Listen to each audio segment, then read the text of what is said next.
شروع کرتا ہوں اللہ کے نام سے جو بڑا مہربان نہایت رحم والا ہے۔ امیر المومنین حضرت عمر بن خطاب رضی اللہ تعالی عنہ نے ایک مرتبہ شدید سرد اور تاریکی رات میں ایک جگہ آگ روشن دیکھی، چنانچہ وہاں تشریف لے گئے۔ ساتھ جلیل القدر صحابی حضرت عبد الرحمن بن عوف رضی اللہ تعالی عنہ بھی تھے۔ حضرت عمر رضی اللہ تعالی عنہ نے آگ کے پاس ایک عورت کو دیکھا جس کے 3 بچے زارو قطار رو رہے تھے۔ ایک بچہ کہہ رہا تھا، امی جان ان آنسوؤں پر رحم کھاؤ اور کچھ کھانے کو دو۔ دوسرا بچہ یہ کہہ کر رو رہا تھا، لگتا ہے شدید بھوک سے جان چلی جائے گی۔ تیسرا بچہ یہ کہہ کر رو رہا تھا، امی جان کیا موت کی آغوش میں جانے سے پہلے مجھے کچھ کھانے کو مل سکتا ہے؟ حضرت عمر بن خطاب رضی اللہ تعالی عنہ آگ کے پاس بیٹھ گئے اور عورت سے پوچھا، اے اللہ کی بندی تیرے اس حال کا ذمہ دار کون ہے؟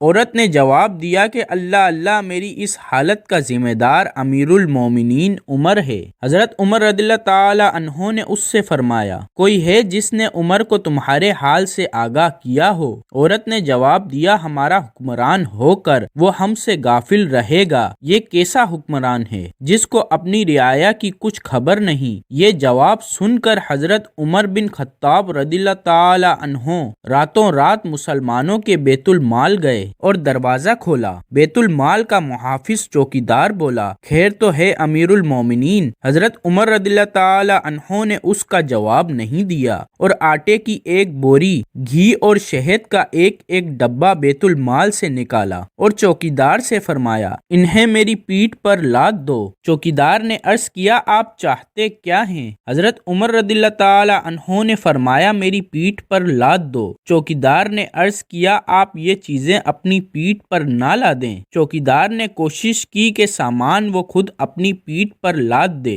لیکن امیر المومنین نے سختی سے انکار کیا اور اس سے یوں مخاطب ہوئے، تیری ماں تجھے کھو دے، یہ سامان میری پیٹھ پر لاد دو، کیا قیامت کے روز تم میرے گناہوں کا بوجھ اٹھاؤ گے؟ یہ کہہ کر حضرت عمر رضی اللہ تعالی عنہ نے آٹا، گھی اور شہد اپنی پیٹھ پر لاد لیا۔ جب اس عورت کے گھر پہنچے تو آگ کے پاس بیٹھ گئے، ان بچوں کے لیے کھانا پکایا۔ جب کھانا تیار ہو گیا تو اس میں گھی اور شہد کی آمیزش کی اور اپنے مبارک ہاتھوں سے بچوں کو کھانا کھلایا۔ یہ منظر دیکھ کر ان یتیم بچوں کی ماں کہنے لگی، قسم اللہ کی تم عمر سے کہیں زیادہ منصب خلافت کے اہل ہو۔ حضرت عمر رضی اللہ تعالی عنہ نے اس سے فرمایا، کل عمر کے پاس جاؤ، وہاں میں ہوں گا اور تمہارے معاملات کے متعلق اس سے سفارش کروں گا۔ یہ کہہ کر حضرت عمر رضی اللہ تعالی عنہ واپس آ گئے اور ایک چٹان کے پیچھے آ کر بیٹھ گئے اور ان بچوں کو دیکھتے رہے۔ حضرت عبد الرحمن بن عوف رضی اللہ تعالی عنہ نے کہا، آئیے واپس چلتے ہیں کیونکہ رات بہت ٹھنڈی ہے۔ حضرت عمر رضی اللہ تعالی عنہ نے فرمایا، اللہ کی قسم میں اپنی جگہ اس وقت تک نہ چھوڑوں گا